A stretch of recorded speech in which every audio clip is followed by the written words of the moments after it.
ফিরে আসছেন নেইমার। সুখবর ব্রাজিলের জন্য, আগামী অক্টোবরে বিশ্বকাপ বাছাই পর্বে ব্রাজিলের ঐতিহ্যবাহী 10 নম্বর জার্সি পরে মাঠে নামবেন তিনি। তাই ব্রাজিল ভক্তরা এখন খুশি, কারণ ব্রাজিলের এই ঐতিহ্যবাহী জার্সিটি নেইমারের অনুপস্থিতিতে যে অসম্মানের শিকার হয়েছে, এখন তা আর হবে না।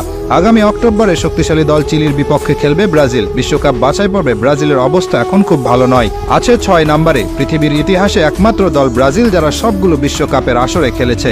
বাকি যত দল আছে, আর্জেন্টিনা, স্পেন, জার্মানি, যাদের কথাই বলুন না কেন, তারা সবাই একবার না একবার হলেও বাছাই পর্ব থেকে বাদ পড়ে মূল বিশ্বকাপ খেলার যোগ্যতা হারিয়েছিল। কিন্তু ব্রাজিলই একমাত্র দল যাদের কোনোদিন এমন কিছু দেখতে হয়নি। কিন্তু এবার শঙ্কা জেগেছে বিশ্বকাপ বাছাই পর্ব থেকে বাদ পড়ার।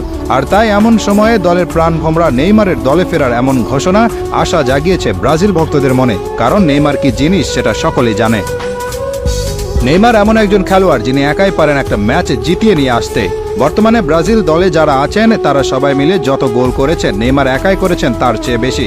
নেইমার 127 ম্যাচ খেলেছেন ব্রাজিলের হয়ে, সেখানে গোল করেছেন 79টি আর অ্যাসিস্ট করেছেন 59টি। আর এই হলুদ জার্সি এবং ব্রাজিল দলের জন্য নেইমারের যে পরিমাণ ভালোবাসা আছে তা আর কারো নেই।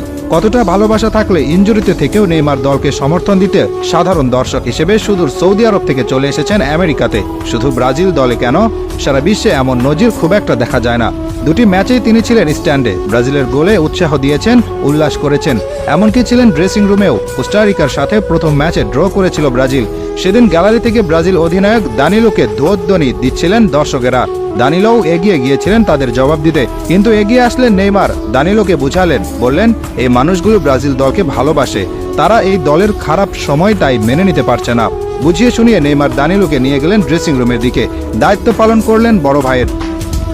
নেইমারের তুলনায় বর্তমান সময়ের ভিনিসিয়াস জুনিয়র আর রদ্রিগো গোজ আসলে কিছুই না। তারা নিজ ক্লাবে যত বড় তারকায় হয়ে যান না কেন, জাতীয় দলের নেইমার যে পারফর্ম করতেন তার সাথে আর কোনো কিছুর কোনো তুলনা হয় না। বিশ্বকাপে কোয়ার্টার ফাইনালে যেদিন নেইমার খেলেছিলেন সেদিন সবাই অবাক হয়ে দেখছিল নেইমার কি জিনিস। 2021 কোপা আমেরিকার ফাইনাল খেলেছিল ব্রাজিল আর্জেন্টিনা।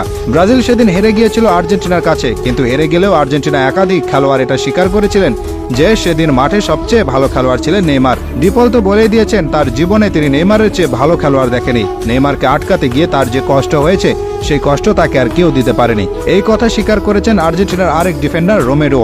যখন আবার আশার বাণী শোনান যে আগামী অক্টোবরে সম্পূর্ণ ফিট হয়ে তিনি খেলবেন ব্রাজিল জাতীয় দলের হয়ে, তখন ব্রাজিল ভক্তরা আবার আশায় বুক বাঁধে। হতাশায় নিমজ্জিত থাকা এই দলকে আশা দেখান নেইমার। তিনি তো পারেন আশা দেখাতে। কি মনে করেন, নেইমার আসলে কি ঘুরে দাঁড়াতে পারবে ব্রাজিল?